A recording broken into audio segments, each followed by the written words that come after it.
Bienvenue à un autre épisode de l'Informel. Cette semaine, je m'entretiens avec Manon Poulain, qui est une athlète en haltérophilie qui pratique toujours le sport à l'âge de 60 ans.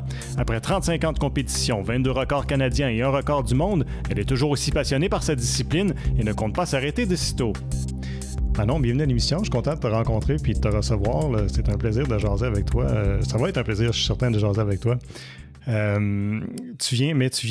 T'étais à l'extérieur du pays là, il n'y a pas longtemps. Tu étais à Fidji, est-ce que je me trompe? Oui, j'étais à Suva, Fidji. C'était un championnat. C'était un méchant bout. Oui, c'est 16 heures de décalage horaire, puis une vingtaine d'heures de vol. Fait que ça magane un peu un système. Ça doit. Puis l'horaire était changé de la compétition, fait que j'avais prévu, moi, d'arriver au moins une journée d'avance, avoir une journée de break mais ils ont changé ça. Fait que tout de suite, le lendemain, j'avais la compétition, fait que j'ai pas pu vérifier mon poids. Fait que c'était à l'aveugle. Okay. Mais j'avais planifié, vu qu'ils ont changé l'horaire, de changer de catégorie. Fait que j'étais dans une catégorie plus lourde parce que tu peux pas faire de diète, rien. C'est parce que ça joue serré. Puis quand tu t'inscris dans une catégorie, il faut que tu lèves dans celle-là, dépendamment quel événement que tu as, que tu fais. Ouais. Fait qu'eux autres adaptent des règles selon qu'est-ce qu'ils veulent. Fait qu'eux autres, dans ce secteur-là, tu t'inscris dans une catégorie, il faut que tu lèves dans celle-là. Okay. Fait que j'ai joué serré, là, mais j'ai levé dans les 66 kilos et moins. Puis finalement, ça a bien été. J'ai fait un record du monde, puis 6 records canadiens. Et voilà. Malgré la fatigue, puis tout, j'ai dit, on y va, puis on va voir comment est-ce que le corps va se comporter, tout simplement, parce que 16 heures de décalage horaire. Ouais. Normalement, s'il y a moins de décalage, je planifie des entraînements pour rentrer dans le décalage. Donc, je vais m'entraîner à des heures qui vont correspondre où est-ce que je m'en vais. Tandis que là, à 16 heures, qu'est-ce que tu veux faire? T'sais, c'est comme, advienne que pourra. Okay. Ça a donné un excellent résultat parce que les records canadiens, je ne savais pas qui étaient pour les homologuer. Parce que c'est une catégorie qui n'existe pas au Canada. À Fidji, ils ont créé des nouvelles catégories. OK. Mais là, j'embarquais dans les 71 kilos et moins au niveau canadien. Mais c'est quelque chose, je ne l'avais pas vérifié, là. Mais le président de la Fédération canadienne des maîtres, M. Gomez, a fait un truc sur Facebook. Il a élaboré sur la compétition que j'ai faite. Puis, c'était ma surprise. La cerise sur le Sunday, je viens qu'envoyer mes formulaires, puis ils vont homologuer mes records que je viens de faire ici. Ben là, j'ai dit, wow, la femme la plus heureuse de la planète, là, c'était moi à ce moment-là. Je comprends. C'est génial parce que là, comme j'ai fait un petit review de mon année 2024, puis c'était ma 6e compétition cette année qui est exceptionnelle, du jamais vu, jeune comme moins jeune. Fait que j'ai vécu l'expérience de faire plusieurs compétitions. C'est pas conseillé à faire ça. Normalement, tu fais 2 pics dans l'année en haltérophilie. OK. Là, dans les travaux, je suis en train de faire mon gym puis tout, bien, quand que ça avance pas, moi, je me revire de bord, mais je regarde, y a-t-il une compétition, puis je m'en vais. Fait que ça a été ça pas mal toute l'année. Puis ça m'a donné, au total, 22 records canadiens. J'ai compilé ça à matin. Là. Je vais regarder 22 records canadiens dans 3 catégories différentes. Wow! Ça fait wow, j'en reviens pas. C'est comme pas réel. C'est pas réel. Mais tu dis que tu l'as compilé ce matin, mais tu t'attardais pas tant à ça avant? Non. Puis en plus, j'avais fait un arrêt en revenant de Pologne en septembre l'année passée. OK. À peu près 5 mois, justement, les travaux, rallonge de maison, garage, puis la planification. Puis un de mes amis haltérophiles me relance fin janvier. Puis il me dit, Manon, viens donc en Ontario. Il y a une compétition open là, pour les maîtres. Viens donc. Puis là, je regarde. J'ai rien en fin de semaine. Je dis, OK. Mais je venais de commencer à juste lever des barres vides pour... Moi, je recommence avec des barres vides pour toutes les articulations. Recette d'OP. C'est comme se huiler. Tu ne peux pas commencer avec une charge lourde, sinon tu vas casser. Fait que là, j'ai dit oui. Mais là, après ça, je regarde l'horaire, les semaines. J'avais juste 3 semaines devant moi pour faire la compétition. Je dis, dans quoi je me suis embarquée, là? Fait que j'ai dit, il faut que je mette des poids sur ma barre. J'ai fait ça assez rapidement pour me faire un fond pour éviter les blessures. Puis j'ai levé dans une catégorie plus lourde que qu'est-ce que je devrais être. Je vais y aller à mesure, puis on va voir qu'est-ce que ça va donner. Puis ça a donné que j'ai fait 7 records canadiens cette journée-là. J'écoute, puis là, de fil en aiguille, j'en ai fait un autre. Quand ça ne marchait pas chez nous pour les travaux, je regardais, ils ont reporté à plus tard les inscriptions. Bien, moi, c'est comme flip de coin, là. Je dis, si ils reportent à plus tard, je m'inscris. Fait que là, je me suis ramassée à Costa Rica. Là, j'arrive de Fidji. Je me suis promenée. Puis ça m'a donné 22 records canadiens, pareil, ça, là. Puis 3 catégories, quoi, t'oublies ça, là. C'est sûr que ça décourage. Décourage. Ça agace certaines compétitrices. Ah oui? Ben oui. Ça devrait inspirer, puis, pourtant. Ça inspire chez certains, puis ça écœure d'autres.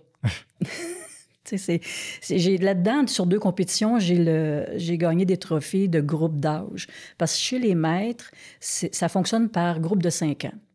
Donc, ça fait des compétitions plus équitables. Okay. Parce qu'en vieillissant, le métabolisme, il change, il ralentit. Fait que c'est plus équitable de compétitionner avec des gens de notre âge. Là, je vais avoir 61 ans au mois de décembre. Là.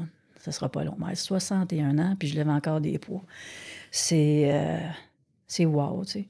Fait que quand tu gagnes ton groupe d'âge, parce qu'il y a des coefficients mathématiques, Saint-Clair, Melzone, en tout cas, ils mettent des noms, là. Puis, avec le coefficient, ils vont déterminer si on est tout le même âge, tout le même poids, c'est qui la meilleure. OK. Fait que j'en ai gagné, sur 2 compétitions, j'ai gagné 2 fois des groupes d'âge. C'est fascinant. Puis j'ai encore un record du monde qui traîne depuis 99 chez les maîtres. Ah oui? Ouais, j'ai commencé en 1999 chez les maîtres et j'ai commencé en 1989-90 chez les seniors. J'avais 26 ans. On va peut-être essayer de décortiquer ça parce que, d'abord, est-ce que tu es d'accord avec moi que l'haltérophilie, c'est peut-être pas... c'est peut-être un peu méconnu? Oui. Parce que toi, tu baignes dedans, mais tu sais, je pense que pour le commun des mortels, c'était pas le sport le plus connu. Malheureusement. J'essayais, moi, de suivre un peu c'est quoi les catégories et tout ça, puis j'étais un petit peu perdu. Fait peut-être que ce serait fun de décortiquer ça pour que les gens qui sont moins familiers comprennent un peu c'est quoi les catégories. Puis, comme là, quand tu dis maître, ça veut dire quoi? Quand on dit maître, c'est les sports de 35 ans et plus. Okay. Ça existe il y a longtemps. Moi, j'étais coureur cycliste auparavant et ils les appelaient les vétérans. Fait que les vétérans, c'est ceux qui avaient 35 ans et plus, qui regroupaient ces cyclistes-là ensemble et il y avait des compétitions pour ce groupe d'âge-là. Et là, si on regarde sur les réseaux sociaux, on voit beaucoup en athlétisme de la course à pied. Il y a des centenaires qui courent le 100 mètres. Tu as la natation. J'ai fait les Jeux des maîtres, puis tu as toutes les disciplines sportives qui peuvent exister, que tu as les maîtres, qui est 35 ans et plus, et toujours regroupés par groupe de 5 ans pour les classements. Parce que, comme moi, je fais du sport depuis l'âge de 9 ans. Parce qu'avant ça, j'avais comme pas le droit. T'sais. J'ai 5 frères, puis il fallait que je fasse rien. Fait que je me suis battue pour jouer à balle molle, faire du patin artistique. À un moment donné, j'ai embarqué dans le vélo. J'ai fait, écoute... Ça n'a pas été long que les gens autour ont remarqué que tu étais faite pour ça aussi. Bien, ça a été... C'est que si on recule à l'âge de 9 ans, là... Je suis née en 63, fait que 9 ans, c'était en 72, genre. Et les filles qui font du sport, on n'en voyait pas, puis c'était tabou. Il y avait la gymnastique, j'ai fait de la danse, du ballet de jazz, j'étais bonne. Moi, fondamentalement, je suis une personne artistique. Ah ouais? Le dessin, le chant, la danse, la musique, les instruments de musique, j'étais douée dans ça. Puis la vie m'a amenée à être plus physique. Fait que j'ai fait du patin dehors, là, mais j'ai pris des cours de patin artistique. Finalement, j'ai joué à balle molle parce que j'étais allée au combat. Mes frères jouaient à balle, mais je voulais jouer à balle. Mais ma mère voulait pas, tu sais. Bon, c'est dommage, mais là, j'ai amené le président de la balle molle, M. Côté. Là, j'ai dit, tu vas demander à ma mère pour que je joue à balle. Fait qu'il y a demandé. T'as fait ça à l'âge de 9 ans? Ouais. Fait que là, M. Côté, ma mère était sur le balcon à Montréal. J'étais à Montréal à l'époque. Puis il dit là, Madame Poulain, là, votre fille veut jouer à la balle. Non, il n'est pas question. Puis là, lui, il s'est dit, bon, ta mère, elle veut pas. Il vient pour se revirer de base. Non. Là, vous allez insister parce que moi, je veux jouer à la balle. Puis vous partez pas d'ici tant que c'est pas gagné. Fait qu'avec le pourparler, finalement, elle dit, joue dans la balle. Parce que là, ils se sont estimés un petit peu. Mais moi, tu sais, là, c'est... Non. Puis là, j'ai embarqué à balle molle. C'était des ligues mixtes. Puis j'ai adoré ça. J'ai joué 5 ans. Puis j'étais devenue la meilleure. Là. C'était tout par catégorie avec 4 équipes. C'était vraiment, vraiment le fun là, au parc. Là, puis on jouait à la balle. Puis un coup que j'ai fini ma carrière, mettons, d'athlète entre 9 et 14 ans, jouer à la balle, bien, j'ai été assistant coach. Fait que j'ai évolué un peu là-dedans. Mais à travers ça, j'ai embarqué en gymnastique artistique. J'ai gagné les Jeux de Montréal dans ma catégorie. Ça, c'était comme wow, tu sais. Mais encore là, j'ai dérangé des gens. Moi, je suis une personne où ce qui a passé qui a dérangé beaucoup. Là, c'était les mamans qui n'étaient pas contentes. Ils ont dit « Elle est un gymnix ». Non, pas ça résonne encore, hein. C'est des paroles qui restent toute ta vie. J'ai jamais été d'un gymnix. J'étais dans un club, à Étienne-des-Marteaux, là, puis j'étais dans une catégorie de 14 ans et moins. J'ai gagné les Jeux de Montréal. J'ai une belle médaille d'or. Puis j'étais tellement fière. Mais là, tu dis, bon. Fait qu'en gymnastique, c'était quelque chose. Mais par après, ben coureur cycliste, ben je me fais un chum, puis il est cycliste, puis je vais le voir. Puis là, quand j'ai vu une fille sur un vélo, ça a fait « Hey, les filles ont le droit. » Ben je vais en faire. Fait que j'ai fait du vélo pendant 8 ans au moins, mais j'étais spécialiste au Vélodrome olympique. J'ai adoré le Vélodrome. Ah oui. C'est malheureux, à Montréal, ils ont défait le Vélodrome, mais la piste, on avait la piste la plus inclinée au monde. Ah oui. Puis ils l'ont défait. Moi, j'en reviens pas. Fait que, tu sais, donc, tout ça pour vous dire que, oui, si on revient à la question, c'est tous les sports ont les maîtres. Fait que les Jeux mondiaux des maîtres, qui est comme des Jeux olympiques, c'est par catégorie de 5 ans, puis c'est à partir de l'âge de 35 ans. Okay. Fascinant. Mais là, ça fait une trentaine d'années et plus que c'est d'haltérophilie, mais c'est arrivé dans ta vie par hasard, dans le fond, si je me souviens bien de ce que j'ai vu. C'est un entraîneur qui est venu me recruter. Quand j'ai arrêté le vélo, j'ai été un bon 8 ans cycliste. Fait que quand j'ai arrêté, j'ai eu... les athlètes font des dépressions. On perd une identité. J'étais vraiment une athlète cycliste. Fait que j'avais l'étiquette de poulain, l'athlète. Puis quand j'ai débarqué de ça, j'étais perdue. J'ai dit, là, j'ai plus d'identité, je suis qui? Puis j'ai rencontré une culturiste. Fait que je me suis mis à faire du bodybuilding. En passant, je travaillais à Place Ville-Marie à Montréal. Je la rencontre, elle. Puis c'était fascinant, ça. Les culturistes sont extraordinaires. Ils font l'entraînement physique, mais la nutrition, c'est une autre histoire. Ouais, là. c'est un autre niveau. Écoute, c'est une catastrophe. Moi, je ne sais pas comment ils font. Donc, elle était vraiment pleinement là-dedans. Mais moi, je m'entraînais avec elle. Fait que là, je m'étais toute sculpté un corps, à faire toutes sortes d'affaires. J'aimais ça. Et tranquillement, j'ai pu me détacher de l'étiquette d'athlète. Mais là, je me suis entraînée au Centre Claude Robillard. J'ai continué à faire de la musculation. Et il y avait le local adjacent qui était l'haltérophilie. Fait que là, mon ami d'époque, mon chum d'époque, il disait hey, « Viens voir les gars, viens voir ça. » J'aime pas ça, regarder les autres. Moi, j'aime mieux m'entraîner que de regarder. Là, finalement, je vais voir dans la porte, je regarde, c'était vraiment l'haltérophilie, puis des beaux athlètes, là, tu sais. Ben, c'est beau, c'est correct. Là, Mais finalement, à un moment donné, l'entraîneur de l'haltérophilie m'a vu dans la salle de musculation. Puis j'étais en train de faire des chin-ups, moi. Tu sais, je m'entraînais. Là, puis... Fait qu'il est venu me voir, il dit hey, « Ça te tente-tu d'essayer? » Non, merci. Très gentil. Mais il est revenu à la charge une couple de fois, il me dit hey, « Il est fatigant. » Fait que j'ai dit « OK, je vais y aller. » Un coup, me le contenter, il va me lâcher.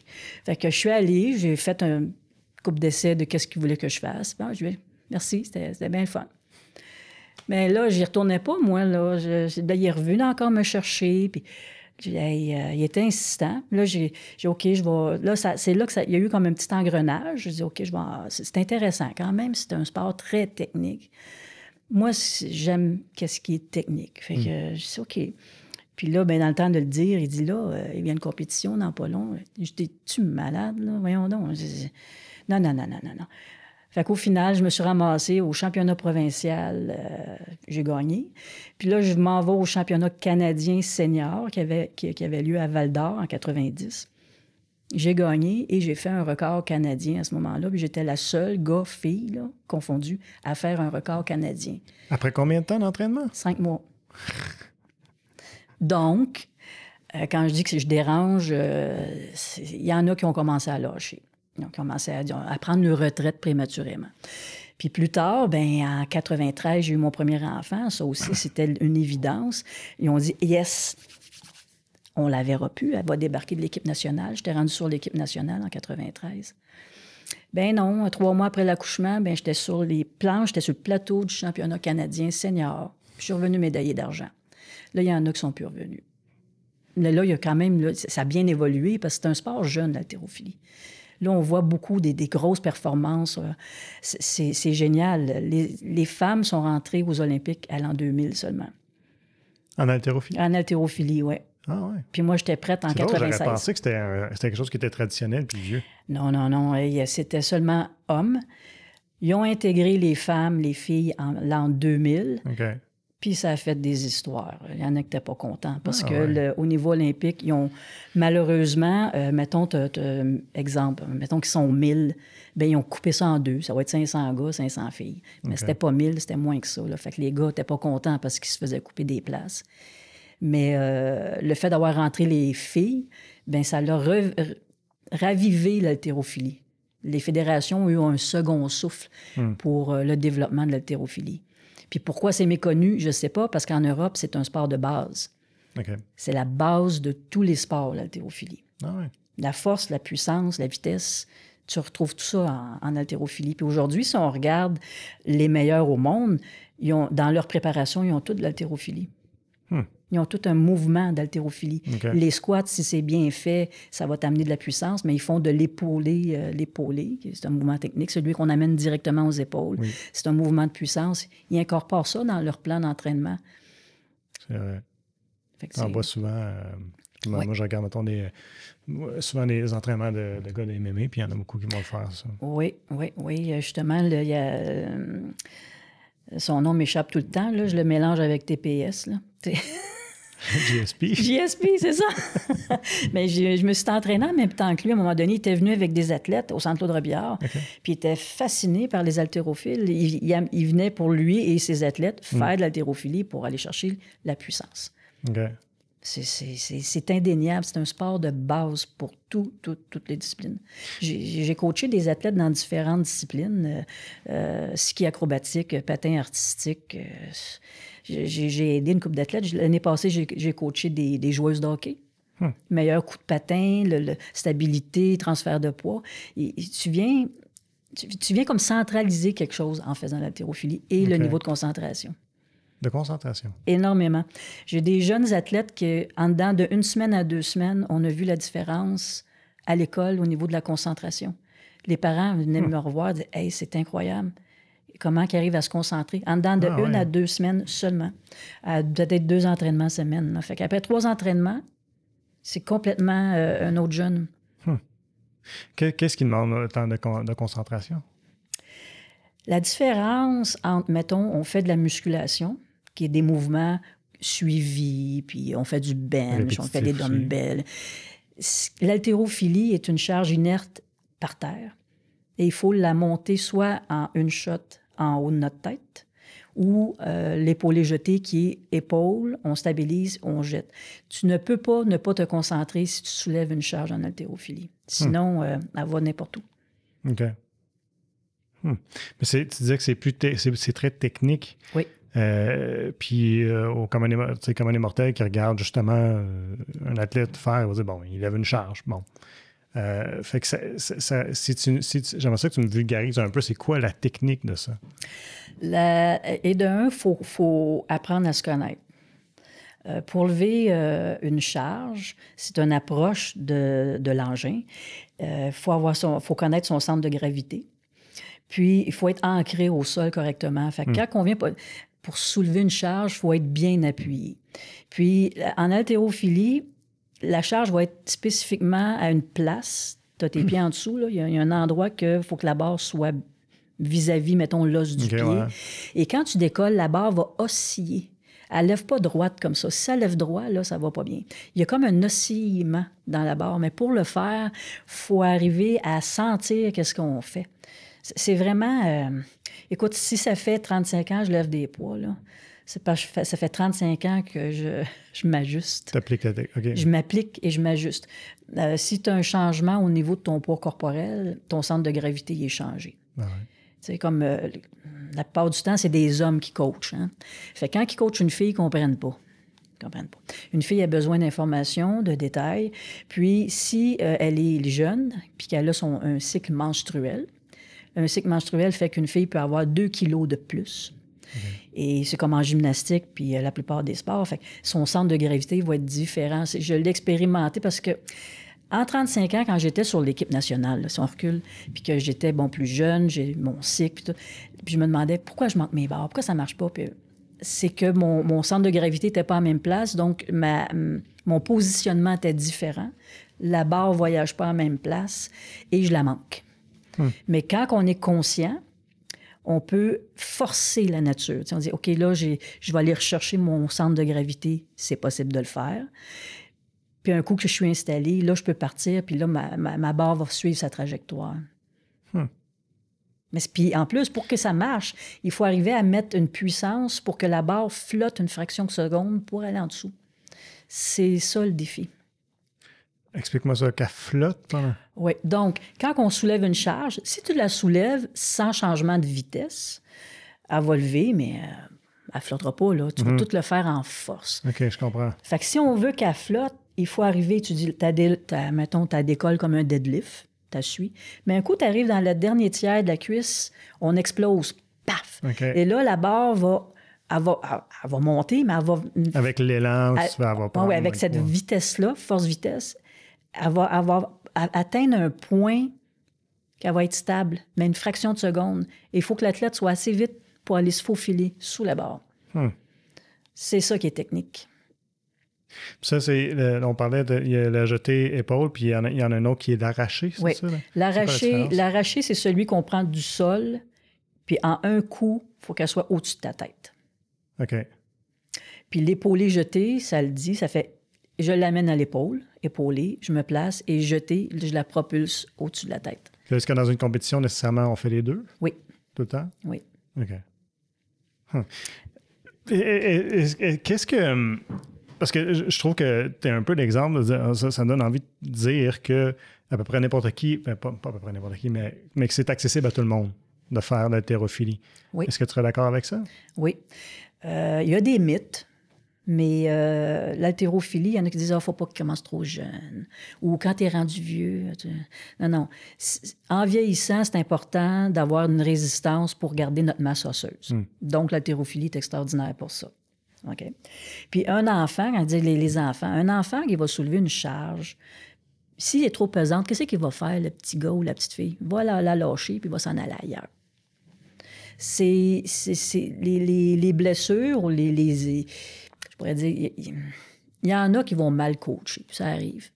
Mais un enfant, naturellement, se blessera pas. Puis il n'y a pas d'âge. Mon gars avait 2 ans, puis il imitait sa mère. Fait qu'il avait sa petite barre avec, j'ai mis des petits points en plastique. Des petits 2 livres et demi. Là, puis, en tout cas, il avait sa petite barre, puis il regardait sa mère, puis il s'est mis à faire la même chose. J'en revenais pas. Donc, de imiter ce qu'il voit. Fait qu'il avait 2 ans, puis il y avait des poids au-dessus de la tête. Puis le plus vieux au Québec, puis au Canada, c'est M. Marcel Perron. Oui, puis j'ai vu, t'as mis des photos de lui. Oui, il a quoi, 91 ans. 91. Puis il s'entraîne encore. Puis il s'entraîne 5 fois semaine. Puis ça, c'est un homme, quand il boudait l'haltéro, il retournait en marathon. Il faisait des marathons, il revient en haltéro, mais ça fait 55 ans, 60 ans qu'il fait de l'haltérophilie. C'est fascinant, tu sais. Je l'ai coaché dans les compétitions internationales quand il peut se déplacer. Puis ça brasse un peu, tu sais, là, mais hey, tu restes tranquille, là, puis on va aller voir, puis il y a un suivi, parce qu'une compétition, c'est quand on est assis en spectateur, tu as un tableau, mais il y a toute une stratégie à l'arrière, tu sais. S'il y en a 2 dans la même catégorie, mais il faut que tu ailles le voir, il faut que tu figures qu'est-ce que l'autre va faire pour essayer de passer en avant, parce que tu as 3 essais à l'arracher et 3 à l'épaulé jeté. Là, il faut choisir ta barre de départ, mais après ça, il faut que tu t'ajustes pour ton classement. Non, c'est épuisant à coacher là, en compétition. Là, parce que tu essaies de voir tout. Moi, ça m'épuise. De tout regarder. Puis, et coacher, c'est autant gratifiant que de. C'est plus reposant lever des poids. Là. Quand je fais ma compétition, c'est cool. Mais quand je coach, là, ce que ça me demande de ramener un athlète qui est ses nerfs, qui panique ou qui manque une barre, puis là, c'est la fin du monde, de les ramener au présent. Quand on veut performer, c'est pas juste physique, c'est mental, c'est un ensemble de facteurs, puis il faut que tu te ramènes au présent. Puis c'est d'aller une barre à la fois. Là, c'est de ramener les athlètes là. Qu'est-ce que tu fais pour les ramener au présent, justement? Parce que c'est quelque chose qui vient dans tous les domaines, dans le sportif. Les athlètes vont vivre toutes sortes d'émotions, puis c'est normal. Oui. Puis j'ai pour avoir parlé avec plusieurs, puis d'en suivre plusieurs, moi, j'ai souvent l'impression que ceux qui sont capables de se ramener au présent, être souvent aussi dans le plaisir aussi, c'est souvent qu'est-ce qui va faire en sorte qu'ils vont mieux s'en sortir, mieux performer. Oui, en haltérophilie, chez le côté féminin, c'est plus fragile. Un gars, une fille, c'est pas pareil, en partant. OK? Ça, c'est clair et net précis. Autant que quand j'étais coureur cycliste, je me disais que ça, il y a un gars, une fille, quand j'étais au vélodrome, je dis, regarde, là, c'est un corps, là, t'enlèves le sexe, là, c'est un corps, là. Puis j'avais un minding un peu débile, OK? Mais ça m'a permis d'être troisième dans une course à travers les gars, là, tu sais, des seniors. Par contre, mon expérience me dit qu'il y a vraiment une différence entre un homme et une femme. Parce que les hommes, eux autres, ils ont vraiment toutes les hormones de puissance. Une femme, c'est très émotionnel. Si tu la mets en compétition avec un autre, c'est sûr que tu la perds en partant. Et puis là, elle ses nerfs, elle capote, puis elle va juste focusser sur l'autre. Il faut que tu ramènes ton athlète à sa performance. Puis moi, ce que je fais, parce que souvent, je coach des filles qui sont pas dans mon club, là, je les coach pas normalement, mais ils me demandent « Ah, Manon, veux-tu me coacher à la compétition? » Fait que je dis « Je peux te dépanner, mais bon. » Fait que ce que je fais, c'est que je lui demande « C'est quoi ton meilleur squat? C'est quoi ton meilleur arraché? Puis ton meilleur épaulé jeté dans les 2-3 dernières semaines? C'est quoi tu as fait de bon? » Puis c'est juste pour avoir un indice de la forme physique. Puis pour ce qui est du mental, juste à le voir, tu vois si quelqu'un est sénère, tu sais. Comme j'en ai une, à un moment donné, elle manque sa barre, puis là, c'est la panique. Là, c'est comme s'il n'y a plus rien qui marchait. Puis c'est arrivé dans le passé aussi avec, je les nommerai pas, mais il y en avait une, elle manque une barre. Elle était rendue la meilleure au Canada, elle manque une barre, elle est en panique. J'ai dit, voyons donc, c'est une erreur de parcours. On appelle ça une erreur de parcours. Toutes les barres étaient bonnes, tu as juste à t'ajuster, tu fais ça, puis ça. Fait qu'elle est revenue dans sa traque. Puis il y en a un autre qui était sénère pour des qualifications olympiques. Son chum vient me voir. Mais non, je ne sais plus quoi faire. Je dis, ben, OK, je vais aller la voir, je vais voir l'athlète. Là, je suis là, qu'est-ce qu'il y a? Ben là, je vais pas. Bon, c'est OK, mais qu'est-ce qu'il y a? J'ai mal au cœur. Je dis, OK. Je dis, gars, je vais te donner un truc. T'as mal au cœur? Que ben, là, mec, t'es allé en avant, là, tu vomiras dans le plat de craie. Elle dit, je peux pas faire ça. Je dis, ben oui. C'est pas grave, ça. Une, à un moment donné, elle a brisé le plat de craie. Tu m'as mis dedans, là. Ils vont le ramasser. Occupe-toi pas de ça. Ben, là, ça l'a complètement brisé son niveau de stress. Puis je la comprends. Tu es en qualification olympique. Mais je m'en vais dire une niaiserie comme ça. Puis ça l'a désamorcé un stress qui était, écoute, c'était immense. Puis elle a fait ses affaires après, là, ça a super bien été. Puis moi, il y en a une, elle manque une barre à l'entraînement, ben, à l'échauffement de compétition. Ben là, c'est une erreur de parcours. C'est juste une erreur de parcours. Puis là, elle est en panique. Donc, en haltéro, ce qui est simple, parce que c'est des charges, hein, c'est des poids. Je dis, pas de problème, on va faire une vague. Bon, une vague, ça veut dire on redescend la charge de où est-ce qu'on est rendu. Puis là, ben, avec une charge un peu plus légère, ben là, elle s'ajuste. Puis là, je remonte jusqu'à la barre qu'elle a manquée. Puis elle va passer par-dessus, là. Puis après ça, puis elle est dans le target, puis elle s'en va faire sa compétition. Puis c'est ni vu ni connu. Puis tous ceux que j'ai coachés jusqu'à maintenant, ils ont tous performé. Puis c'est pas mes athlètes. Ils ont tous performé parce que c'est un niveau mental. Il faut ramener l'athlète à ici, maintenant. Puis c'est, regarde, tu vas sortir qu'est-ce que tu as dans le corps aujourd'hui. Tu sais, peut-être il y a 3 semaines, tu as fait un record personnel, peut-être. Mais aujourd'hui, tu vaux quoi? On va évaluer. J'avais jasé avec, malheureusement, il est décédé, un monsieur qui a fait les Olympiques, puis tout ça, puis il était officiel dans la fédération. Puis on était assis dans un spectateur, on était officiel, mais on était en break. Puis là, je dis, vous savez, les compétitions, c'est unique. Là, il voulait comprendre. J'ai dit, monsieur de Toit ou monsieur, il y en avait plusieurs, là, ils sont tous décédés. J'ai dit, à chaque compétition, la température n'est pas la même. Les athlètes ne sont pas les mêmes. Les officiels non plus. Puis je dis, il y a un climat. J'ai dit, c'est toujours une nouvelle compétition dans son entièreté. Ouais. Ben, il a dit, c'est vrai. C'est bien trop vrai. Donc, si on part avec l'idée, parce qu'il y en a qui, OK, tu fais de la visualisation. Fais-les pour ton mouvement, c'est parfait. Mais de tenter de reproduire quelque chose d'identique à chaque compétition, écoute, comme le Costa Rica m'a dit, là, il faisait chaud en salamand. C'est la seule compétition que j'ai pas faite de record parce que j'ai fait un total, puis je me suis dit, avant de tomber sans connaissance, j'avais une serviette d'eau fraîche dans le front, dans le cou, je me la mettais sur la tête pour pas m'évanouir. J'ai dit, c'est pas des conditions habituelles pour des Canadiens. C'est fait très chaud, c'est humide, il n'y a pas d'air, il n'y a pas d'air climatisé là-bas, là. Donc, c'est toujours des imprévus. Une compétition, c'est un imprévu. Donc, tu t'en vas c'est comme se jeter dans le vide. Tu t'en vas et tu vas aller faire ta compétition une barre à la fois. Il faut que tu t'installes à l'échauffement aussi, faut que tu choisis ton plateau. Fait que c'est toujours du renouveau, tout le temps, tout le temps. Je garde ça à l'esprit. Ben oui, j'adore ça. Puis ça montre que j'ai compris en parlant avec des athlètes comme toi que c'est ce qui revient le moment présent. Puis pour toi, c'est une barre à la fois. Moi, mes enfants au karaté, je leur disais, tu t'en vas pas faire un combat, tu t'en vas faire un point à la fois. Oui. Le résultat va venir. Pense à là. Pas, tu sais, t'es rendu là ou combien je vais en faire, tout ça. Fait que ça montre que j'étais dans la bonne direction quand j'ai coaché. Parce que aussi, les adversaires sont différents. Tu n'as jamais le même adversaire. Donc, tu ne sais pas c'est quoi la force qu'il va avoir, parce que ça, c'est physique. Là. Ouais. Tu ne sais pas comment l'autre va réagir. Donc, il faut que tu t'ajustes selon ce qui arrive constamment. Fait qu'il faut que tout soit sur le neutre. Moi, je regarde en haltéro, là, les compétitions, ce que je trouve particulier, il y en a qui frappent les athlètes, il y en a qui sniffent de l'ammoniac. Ouais, pour les ramener. J'ai essayé ça une fois, pas pour lever, là, c'était un gros russe. Puis il y avait ça, fait que je disais, je voulais l'essayer, ça, je voulais voir que, Seigneur. Ça a fait, c'est sûr que tu veux manger la barre, tu sais. Mais si tu fais ça à répétition, est-ce que ça peut faire des dommages? Tu sais, je me dis, non. Donc, fait que chacun a son rituel, c'est correct. Mais je me dis, moi, on a essayé de me faire toutes sortes d'affaires, là, choque-toi, fais ci, fais ça. Je veux pas me choquer, je veux pas pogner un air après la barre, puis je veux pas me faire harakiri, je suis pas bonne, je suis pas fine, je suis pas capable, là, je fais pas ça. C'est ce qui est intéressant, c'est d'arriver avec le plus neutre possible. Et lorsque je vais vers le plateau, je vais marcher lentement pour replacer les fibres musculaires, sentir que je suis en train de marcher, là, puis de sentir le sol.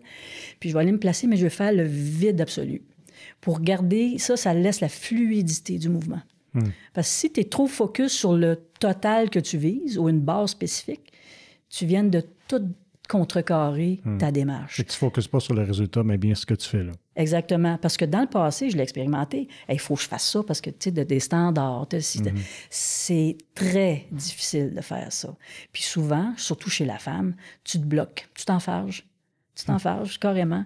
Donc, d'y aller, ça, c'est la job du coach. Si jamais tu es sur l'équipe nationale, le coach, sa job, c'est de voir qu'est-ce que tu as besoin de faire pour continuer ton évolution ou faire ton standard.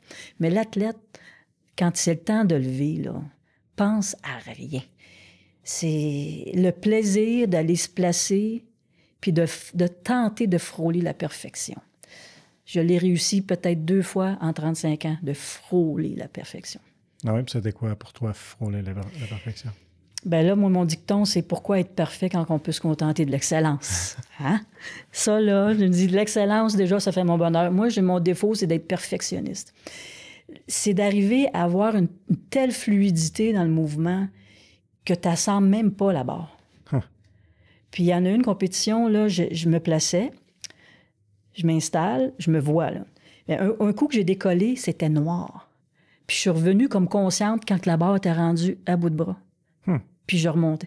C'était une compétition vraiment... c'est le niveau de concentration tellement élevé que ça a donné ça.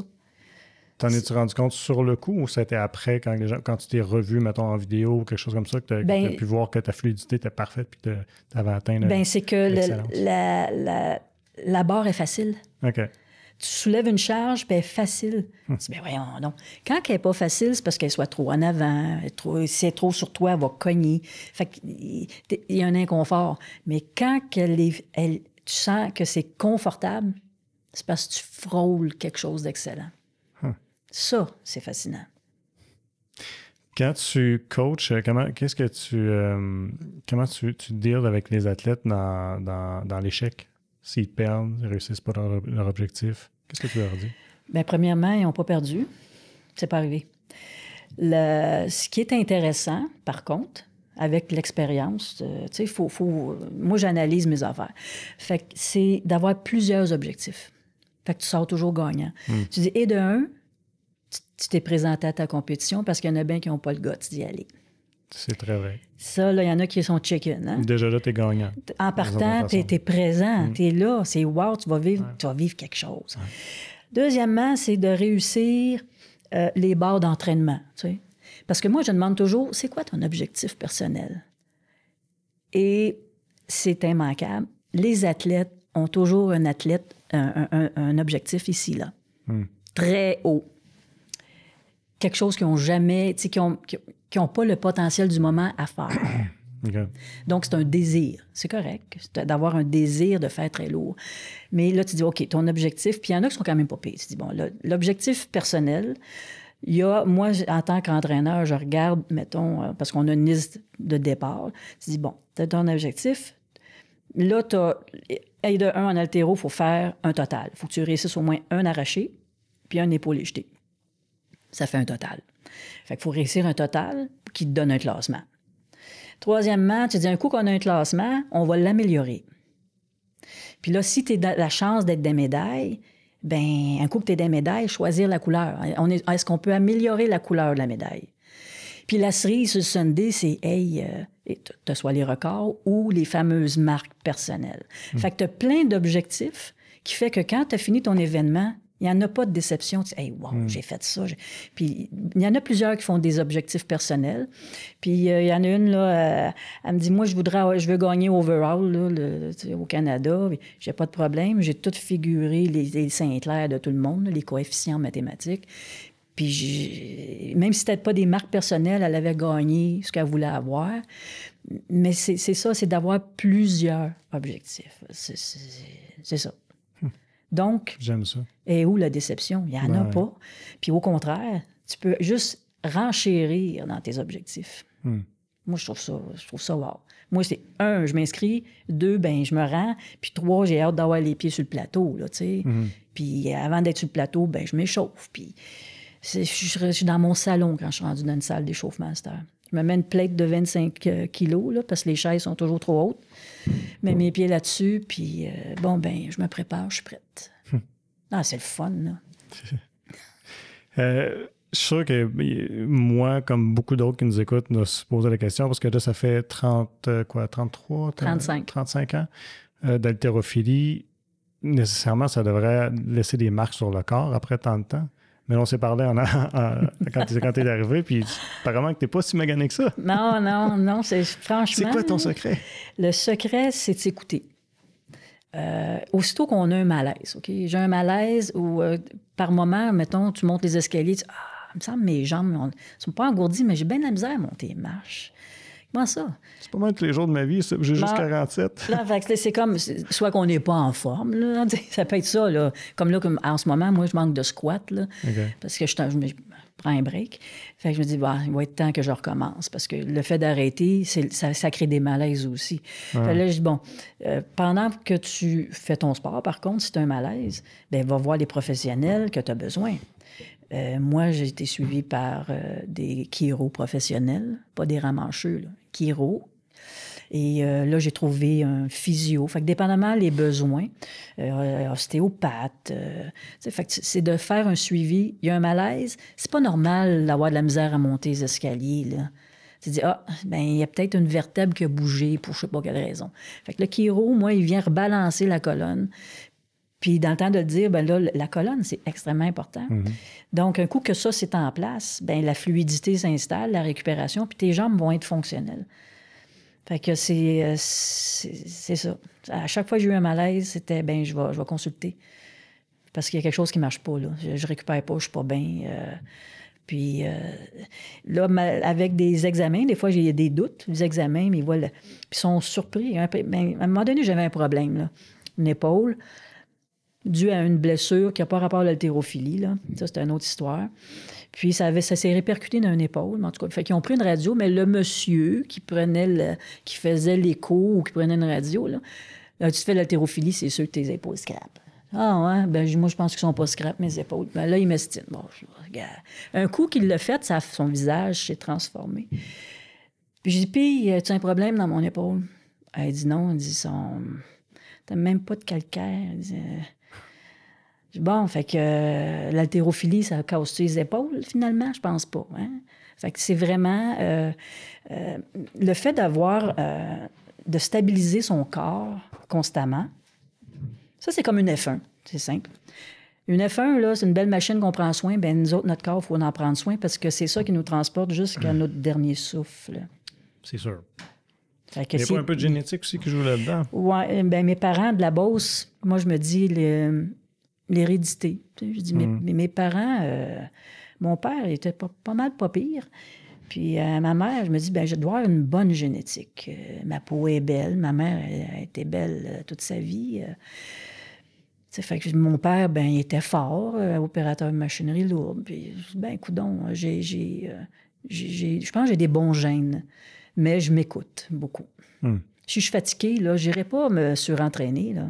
Je ne ferai pas ça non plus. Je suis fatiguée, ben, je vais m'entraîner, mais je vais baisser mes charges. Okay. Je vais ajuster.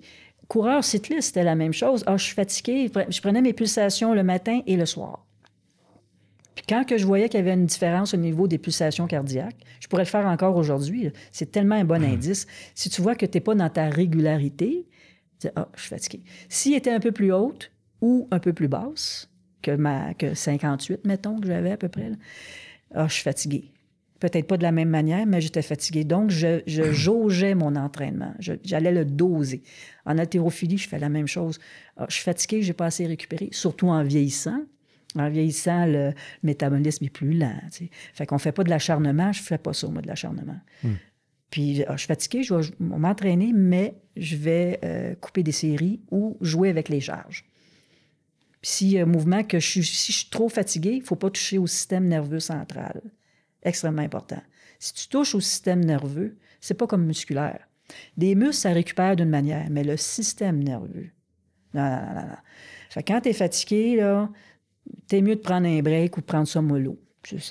Parce que ça. C'est difficile des fois à gager, je trouve, par exemple, parce que tu veux pas tomber dans, j'ai envie de dire, la paresse, tu sais, mais en tout cas, moi, la façon dont je le file tout le temps, le matin, je me lève, je suis fatigué.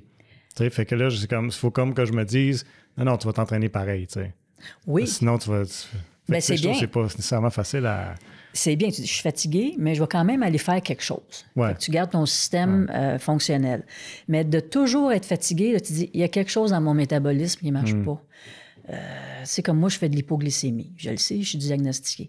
Fait que là, je dis, ma nutrition, moi, je suis pas ça à coche, la nutrition, mais je vais aller ajuster quelque chose qui va faire que je vais revenir équilibrer mon affaire, manger un peu plus de protéines, faire attention pour pas manger trop de pâtes. Puis les pâtes, on apprend des affaires. J'arrive d'Italie aussi, je suis allée en Italie. Les pâtes, il faut qu'elles soient al dente. Si c'est trop cuit, c'est juste du sucre. Bon. Ouais, ça a l'air à ça. Fait que je dis, ben écoute, on va faire attendre, moi, je m'appelle. Je dois le savoir, les Italiens, ce qu'ils disent. Non, mais la bouffe est bonne en Italie. Ah, j'imagine. Les pâtes étaient vraiment excellentes. Là, ça ressemble à quoi, mettons, ton entraînement au quotidien versus quand tu tombes en compétition?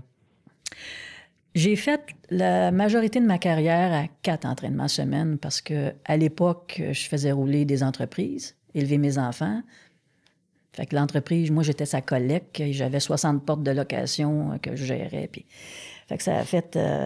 c'était 4 fois semaine. Avec un entraînement bien structuré, tu peux arriver à plein d'affaires. Fait qu'à 4 fois semaine, en moyenne 2 heures, entre 1h45 2h15. Parce que moi, là, après 2 heures, là, je suis pas un athlète de longue distance, moi, là. Je viens de mauvaise humeur.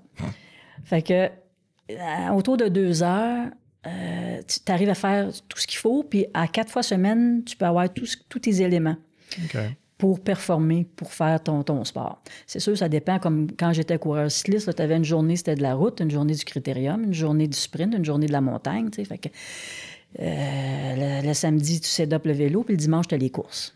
Bon.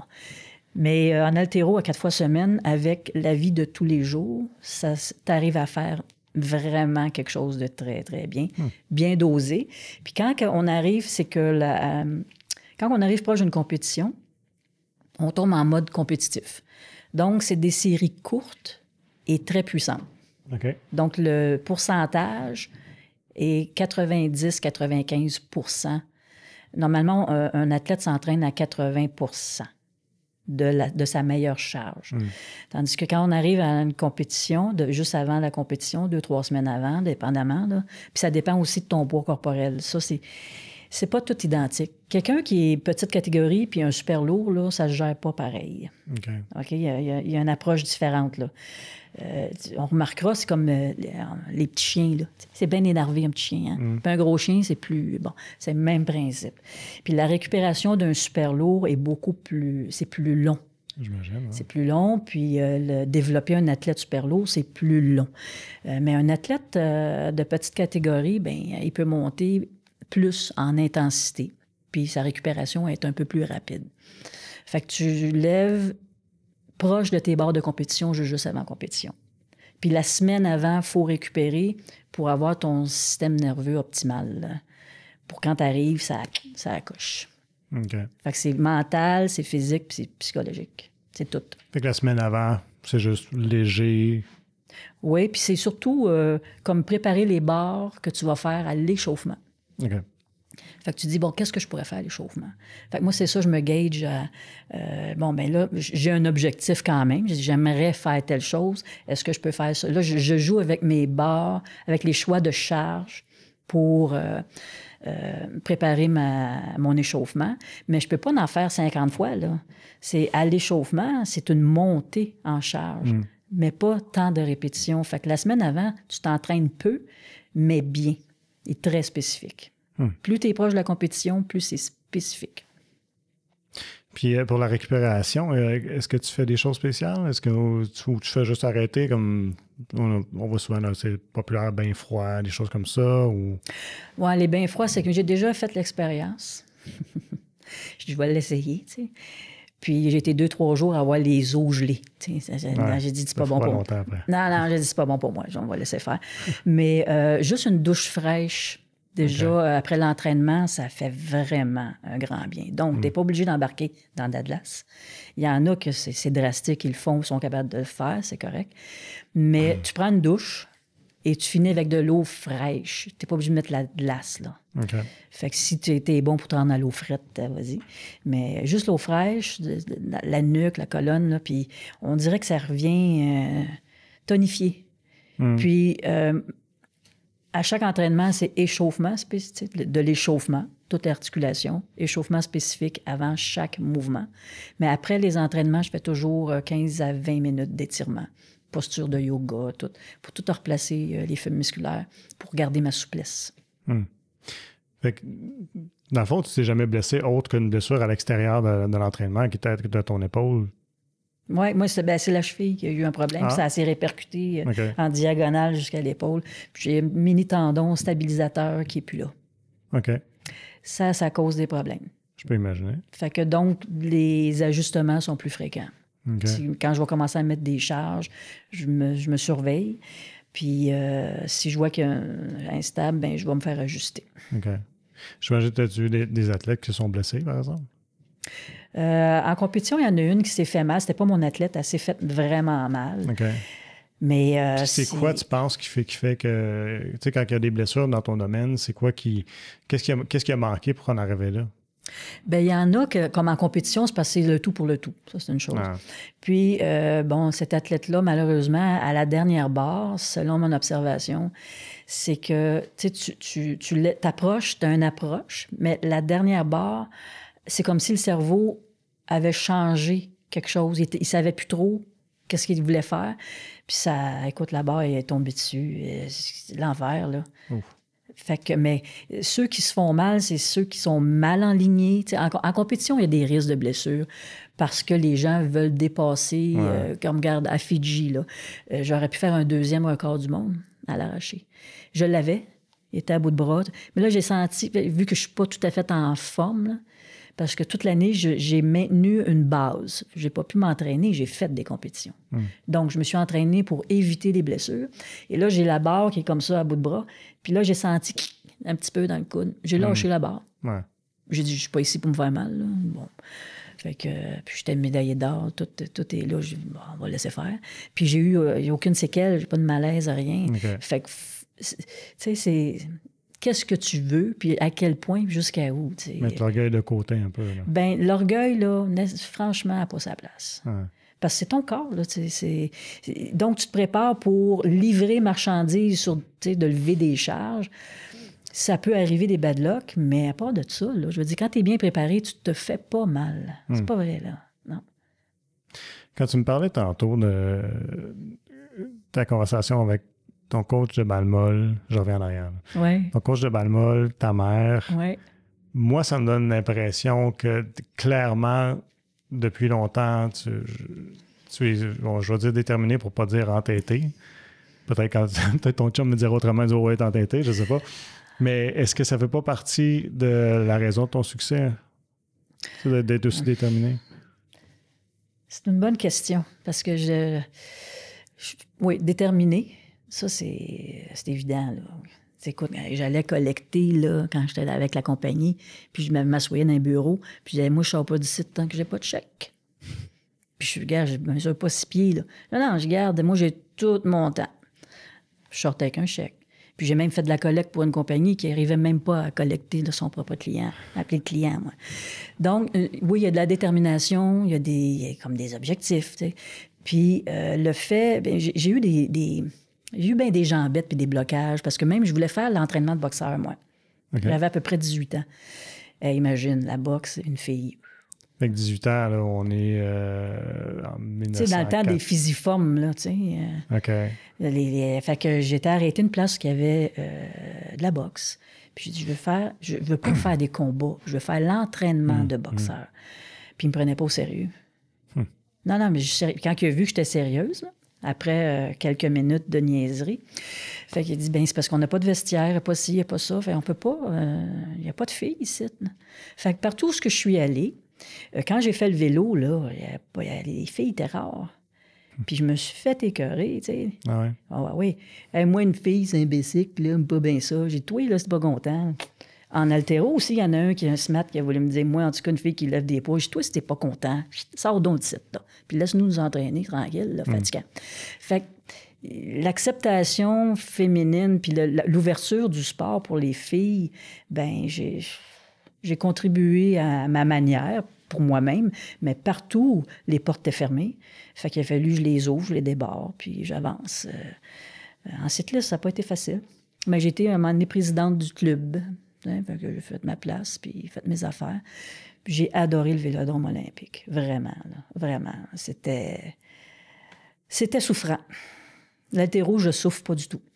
Le Vélodrome olympique, là, si tu veux souffrir sur un bicycle, va te promener sur un vélodrome en vélo, pignon fixe, là. Puis faire le kilomètre, là. À un moment donné, tu pognes un mur, comme on entend souvent parler au marathon. Tu pognes un mur, à un moment donné, on dirait que les jambes ne tournent plus, là. Ah, c'était très souffrant. Très, très souffrant. Puis l'haltéro, ben, c'est que tu gères tes affaires, tu sais. Mais tu lèves des charges, c'est des chiffres. C'est quantifiable, c'est pas pareil. Ouais. Mais par contre, j'aime ça quand c'est des compétitions comme ça, parce que tu peux pas... Moi, ce que j'aime pas dans les compétitions, c'est ceux qui sont jugés. Tu sais, comme, mettons, exemple, ce qui est fameux, c'est, mettons, le nage synchronisé, la gymnastique, tout ça. Ça, là, tu tombes dans les affaires. Là. Oui. La préférence, puis c'est ça, mais ça... En haltéro, m'a dit, il y a certaines compétitions que c'était des vendus. Ah ouais? Oui, je me suis fait voler une médaille d'or, à un moment donné, aux États-Unis. Écoute, des erreurs techniques flagrantes, puis il donnait quand même l'élevé parce que c'est une Américaine. C'est arrivé. OK, parce qu'il faut qu'elle soit bien faite aussi. Puis oui, il y a des points. C'est vrai. Tu peux pas toucher le coude au genou quand tu es un petit bonhomme.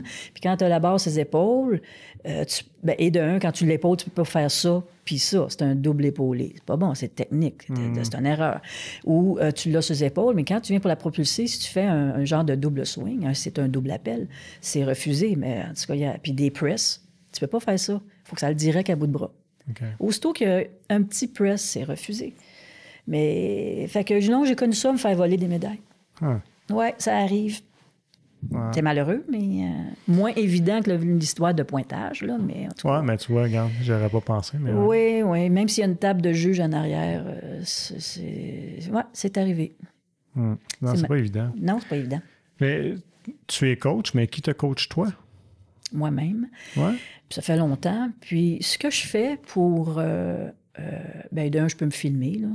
Mais de temps en temps, moi, ce que j'aime, je connais pas mal tout le monde au Québec, je me promène. OK. Fait que je vais aller dans un club. Ah, je vais aller m'entraîner là. Je les appelle, hey, quand est-ce que vous entraînez? Je viendrai. Puis je suis reçue à bras ouverts, pas mal partout ce que je vais, puis c'est le fun. Puis à ce moment-là, dépendamment le coach, là, des fois, je peux demander, hey, tu veux-tu checker? Puis j'ai un petit in. Puis avec le petit in qu'ils vont me donner ou un ajustement, oui, j'ai recommencé à faire ça. Puis là, je me réenligne. Mais je vais ailleurs. Puis c'est merveilleux. Puis c'est ça, les portes sont ouvertes. Hey Manon, super, viens. Puis comme à Rouen, c'était le championnat canadien cette année, à Rouen-Noranda. Fait qu'ils ont ouvert le local parce que j'ai dit, il faut que je m'entraîne, mais ils l'ont ouvert quasiment pour moi. Mais là, il y en a une quand que j'étais senior, dans le début de ma carrière, que j'étais son idole. Puis, elle est venue s'entraîner, puis ça l'a fait un engouement autour. C'était vraiment le fun. J'ai ouvert le local pour moi. Puis qu'il y en a qui viennent, hey, Manon est là, j'y vais. C'est wow, là, ça. Là, c'est... Comme quoi, peut-être que tu ne fais pas juste brasser, déranger certaines personnes, mais tu vas en inspirer d'autres qui ont envie d'aller s'entraîner avec toi. Tu sais. Oui, tout à fait. Oui. Fait que tu as les volets différents. Par contre, le côté négatif, il est fatigant, mais l'autre côté, c'est comme... Mais c'est parce qu'au Québec, on n'est pas habitué d'être valorisé. Tu sais, je vais ailleurs, là... J'ai un fameux sketch de Mongrain là-dessus. Faudrait que j'aille le voir. Non, OK, envoie-moi ça.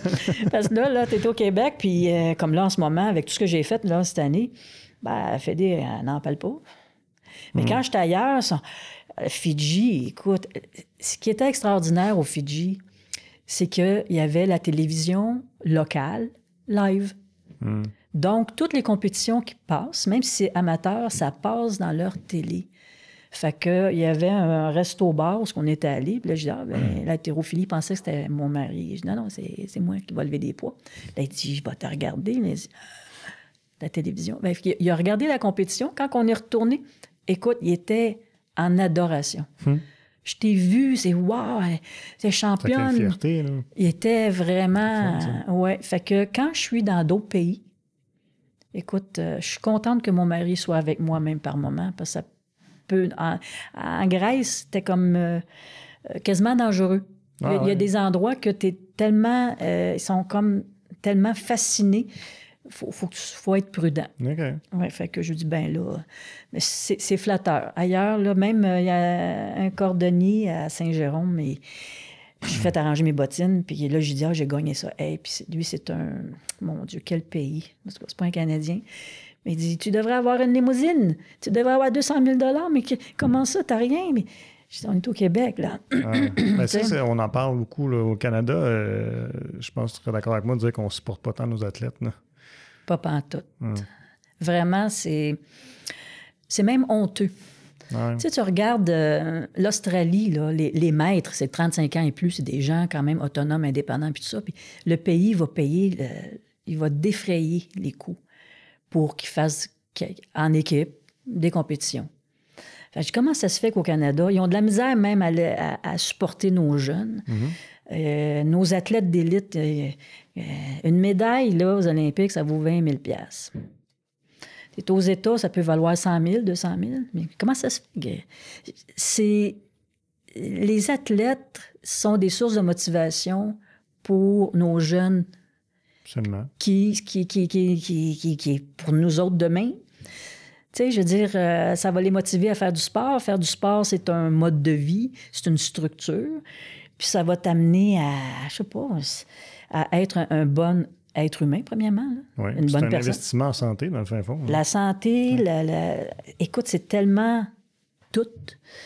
Comment ça se fait qu'il n'y a pas d'investissement là-dessus? Moi, j'ai le goût d'aller cogner à la porte là, du ministère des Sports et des Loisirs. C'est, hey, c'est parce que moi, m'a comptabilisé combien ça m'a coûté cette année, j'ai aucune idée. Mais ça, je vais en venir à ça. Excuse-moi, finis ton idée. Mais c'est parce que ça coûte... Je représente le pays à travers le monde. Ouais. Puis on n'a rien.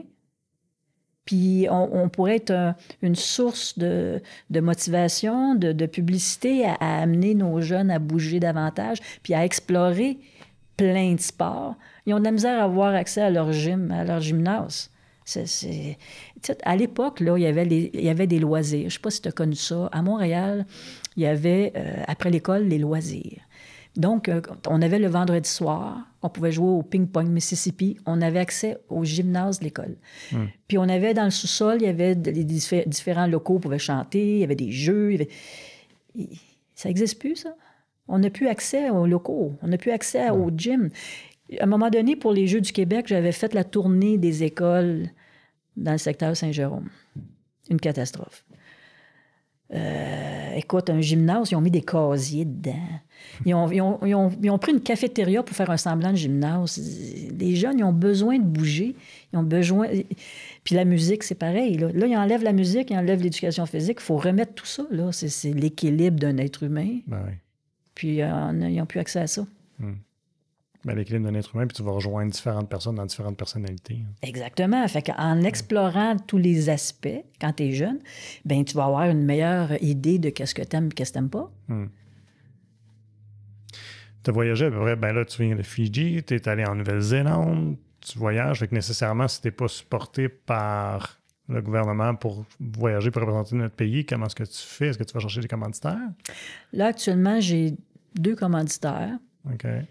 Tu peux les nommer, je ne te Oui, c'est... On les apprécie. Oui, c'est Goulet Motosport à Saint-Jérôme, qui est Maxime Goulet. Même si c'est pas... Tu sais, les montants, là, c'est pas exorbitant, mais il est là, il est fasciné, puis il capote. Tu sais, fait que j'ai Maxime Goulet, il m'avait encouragé aussi pour un plateau de compétition que j'avais monté. Puis, fait que ça date pas d'hier. Fait que, et de un, c'était pour le club, mais là, c'était pour moi personnel. J'ai Maxime Goulet. Puis j'ai Sterling Ford d'Ottawa, Christian Soucy, qui m'a donné une commandite. Bien, peu importe le montant, moi, ça va me backer, là, un peu, tu sais.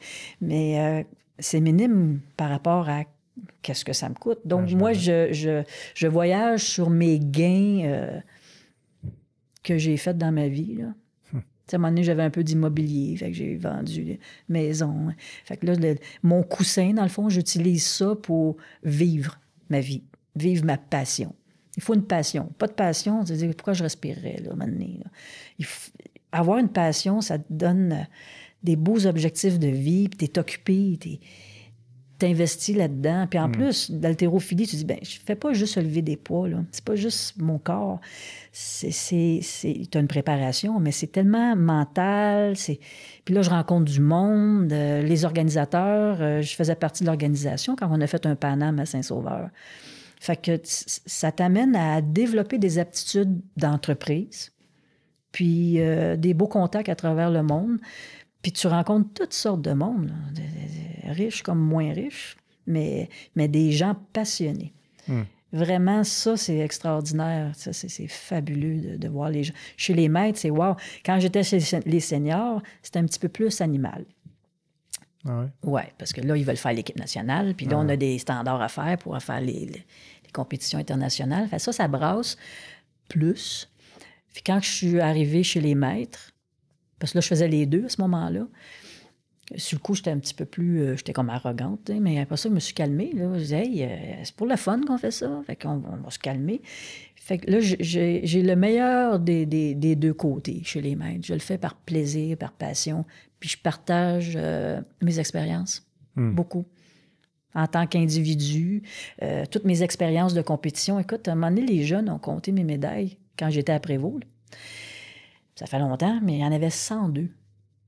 Je me suis dit, crime, j'ai dû faire 102 compétitions à ce moment-là, grosso modo. Tu sais. Il y avait peut-être 2-3 compétitions qu'on avait 3 médailles, là, mais depuis le temps, il y en a d'autres qui se sont ajoutées, là, mais c'est incroyable pareil.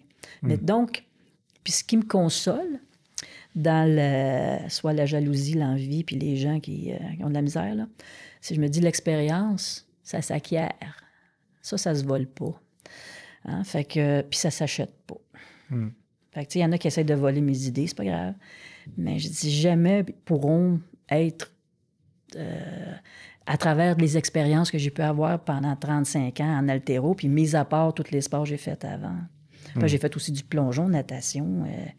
J'ai fait des affaires. Là. J'ai deux niveaux en plongeon, puis j'ai tous mes niveaux en natation. Non, mais c'est... C'est fou. Ben là, à un moment donné, c'est... Moi, quand j'ai l'impression que tu prends pas souvent le temps de t'arrêter puis de regarder en arrière, voir tout ce que tu as fait. Mais moi, nécessairement, en préparation de te rencontrer, j'ai lu sur toi. Puis j'étais comme, OK, mais je commence où? Il y a tellement d'accomplissements, je savais juste pas. Là, je me demande, toi, que, quand tu te présentes comment? Tu dis, je suis athlète, je suis haltérophile, je suis... Ben, en ce moment, oui, je suis haltérophile parce qu'on m'a mis à un moment donné, on disait, toi, t'es une vraie haltérophile. OK. Ben, j'ai dit, ça a pris, en tout cas, 5 ans de transformation entre le vélo et être haltérophile, par exemple.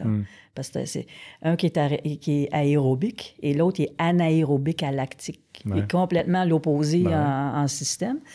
Mais là, oui, je suis haltérophile, mais oui, c'est vrai que... Mais pourquoi tu penses haltérophile? Qu'est-ce qui a fait que ça a été ça que tu as continué? Le souci du perfectionnement du mouvement. OK. À un moment donné, je me disais, quand je faisais du vélo, on va faire ça toute ma vie. Non. Quand j'ai arrêté la compétition, le vélo il est accroché. Ça, par exemple, j'ai eu le temps de récapituler là-dessus. J'ai dit, qu'est-ce qui fait que je fais du sport? Parce que là, je sais qu'il y a une journaliste qui avait écrit que c'est comme si j'avais essayé plusieurs sports pour trouver celui-là pour performer. C'est pas ça qui est arrivé du tout, là. C'est que c'est le souci du détail du mouvement qui me fascine. Parce que là, si je regarde, quand je faisais de la gymnastique, j'étais débile là aussi, là. J'étais à Montréal, puis tu sais, les anciens logements, tu as un grand couloir comme une allée de bowling. Là. Moi, je faisais mes roues latérales là-dedans, puis... Fait que de tenter de faire un mouvement le plus beau, le plus parfait possible, les pieds pointés, en gymnastique. À un moment donné, j'ai chuté des barres, j'avais encore les pieds tout pointés. Fait que écoute, fait que j'ai réalisé, j'ai dit, moi, c'est pas un sport qui me fascine. C'est le souci du détail. Comment faire pour améliorer le mouvement pour qu'il soit le plus fluide possible. Ça, il n'y a pas de fin là-dessus. Fait que c'est pas nécessairement une charge. Moi, c'est sûr, je veux lever plus pesant. Là. Moi, j'ai des objectifs un peu surréalistes. J'aimerais ça refaire mes meilleures barres que j'ai faites quand j'étais senior. J'avais monté jusqu'à 61 kilos à l'arraché en compétition, puis 75 kilos à l'épaule jetée. Mais si j'aimerais donc ça, c'est parce que c'est un feeling de lever une charge très lourde. Parce que là, cette sensation-là, je veux la retrouver. Là. Tu viens pour lever une barre, puis tu n'es pas sûr d'être capable de la lever. C'est quand tu décolles, tu as un feeling de deadlift. Quand il est pesant, là. Je sais pas, tu as fait du deadlift? T'as fait-tu du deadlift, toi? J'en faisais, mais... Ben, tu sais, le feeling, quand tu décolles, là, quand tu décolles, puis elle est pesante, là. On dirait qu'il y a un aimant qui tient ta barre à terre. Là. Bon. Fait que en haltéro, quand tu es à la limite, c'est ça qui arrive. Tu as l'impression que ta barre est aimantée au sol. Elle veut pas... Tu sais déjà là. Tu sais qu'elle est pesante. Okay. Mais là, c'est de la décoller, puis d'arriver à faire ton mouvement, de la faire flotter, puis d'aller en dessous. Écoute, c'est une phase, là... ça, c'est de l'élitisme. Fait que le souci du détail... Bien, c'est ça, je l'avais comme au vélodrome. Okay? Le souci du détail au vélodrome, c'était... Il y en a un coureur qui était un routier. Là, le vélodrome, c'est une piste. Tu tournes en rond. Ouais. Elle dit, moi, en tout cas, tourner en rond... Non, mais tu fais pas une tournée en rond, là, attention. Là. Il y a de la technique sur la piste.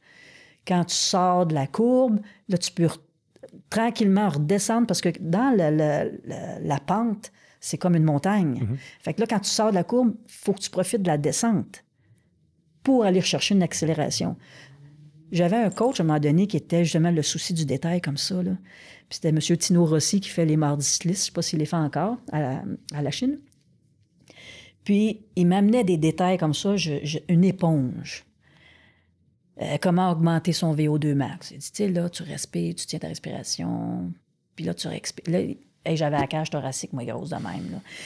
Je faisais ça dans l'autobus quand je me rendais au Vélodrome, puis tous les petits détails que je pouvais aller chercher au Vélodrome, la piste, la sortie de la curve, puis c'était, écoute, j'ai fait du derrière-moto au Vélodrome, là. J'avais la tête dans le guidon, puis je la lâchais pas en moto, puis à un moment donné, j'avais touché le rouleau en avant. Il y a un rouleau en métal.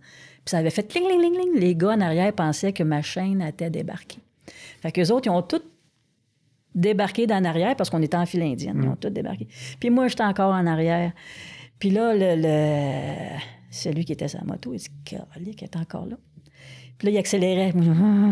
J'étais resté collé, là, puis il a fallu vraiment qu'il accélère pour faire le trou. Pour qu'après ça, bon, là, je me suis retournée, j'ai bien vu qu'il n'y avait plus personne, puis ils se promenaient, les autres en bas, tranquille. Mais, tu sais, c'est mental. Le sport, je te dirais, c'est minimum 80% mental. Minimum, si c'est pas plus. C'est parce que comme au Vélodrome, j'étais ordinaire au début, puis à un moment donné, j'ai dit, coudonc, si moi j'ai mal, c'est parce que les autres aussi ont mal.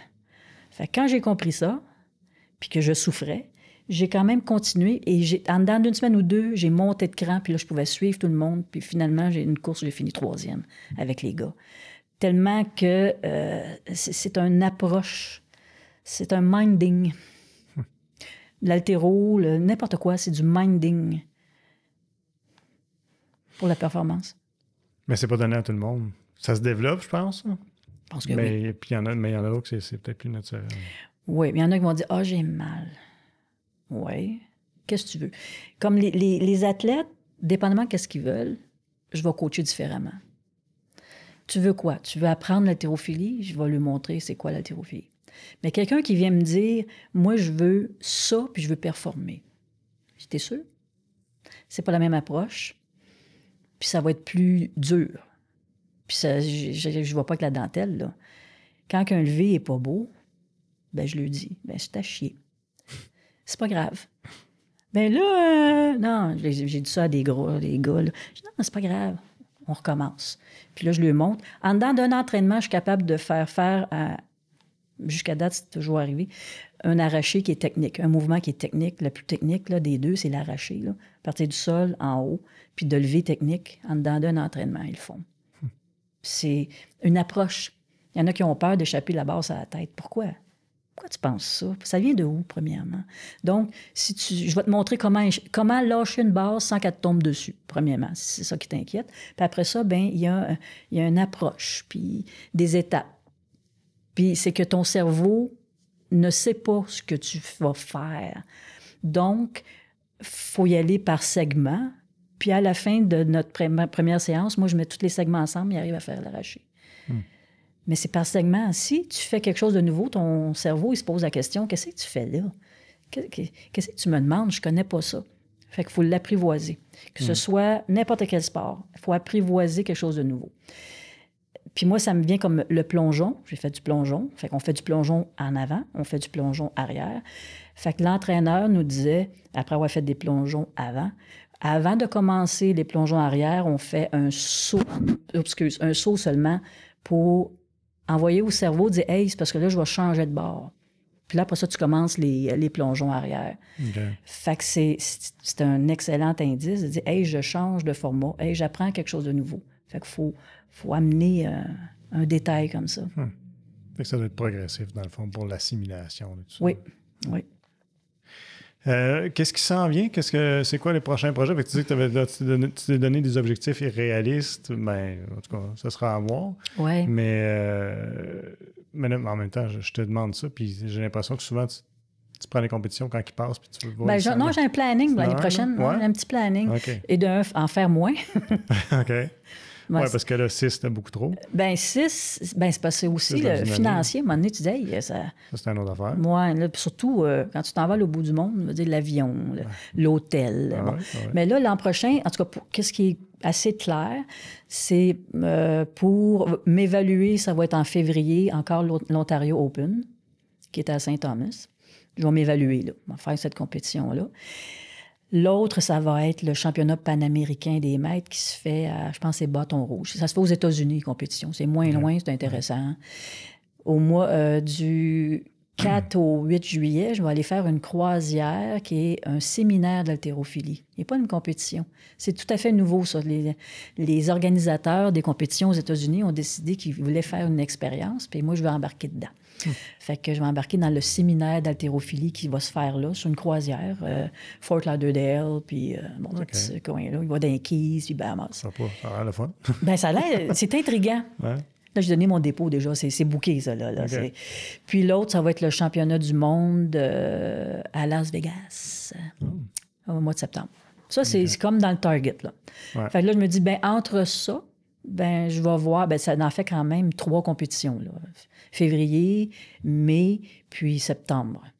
L'autre, donc, ça fait 4, un événement qui est un séminaire.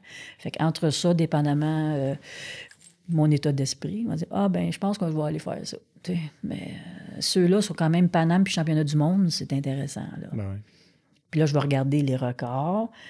Puis là, je vais voir est-ce que c'est faisable. Puis mon plus grand souhait, là, c'est d'arriver à m'entraîner 4 fois semaine. Parce que là, tu te promènes, tu peux pas t'entraîner. Fait que là, je vais être stable chez moi. Je vais finaliser le montage du gym. Puis je vais être chez moi dans mes affaires. Puis je vais pouvoir m'entraîner régulier. Ça, c'est mon souhait. Ouais, c'est un gros avantage de pouvoir le faire chez soi. Oui, parce qu'avant, je descendais dans mon sol quand j'étais à Prévost, mais depuis que j'ai vendu ma maison à Prévost, mais ça a fait... j'ai été un petit peu à Polyvalente de Saint-Jérôme. Ça, c'était bien le fun. Avec mes athlètes, on avait un espace, mais après ça, ben, ils ont tout chambardé ça. À chaque fois que tu es dans une école, tu te fais sortir. Peu importe le sport que tu fais, là, tôt ou tard. Bon. Fait que là, je me dis, ben, personne ne va me sortir, moi, de chez nous.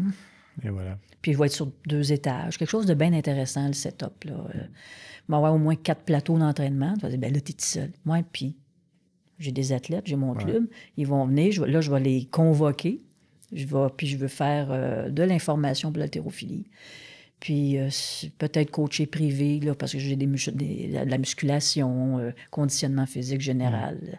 Mais je vais être dans mes affaires, tu sais. Ça va être le fun de faire mon setup, là. Ça va être plaisant. Puis les plateaux, ben j'en ai un pour le jeter, j'en ai un, tu sais, là, je vais avoir toutes mes affaires que j'ai pas à charroyer du stock, là. Ça va être tout fixe, ça va être le fun. En gros, c'est ça. Ben, on va suivre ça avec beaucoup d'intérêt. Je te remercie beaucoup d'être venu me jaser aujourd'hui. C'était vraiment le fun. Oui, mais ben, en tout cas, merci à vous autres. C'est super intéressant, puis c'est une belle expérience. Génial. Merci. Merci tout le monde d'avoir été à l'écoute et je vous invite à nous suivre sur nos différentes plateformes web pour regarder ou écouter toutes nos émissions.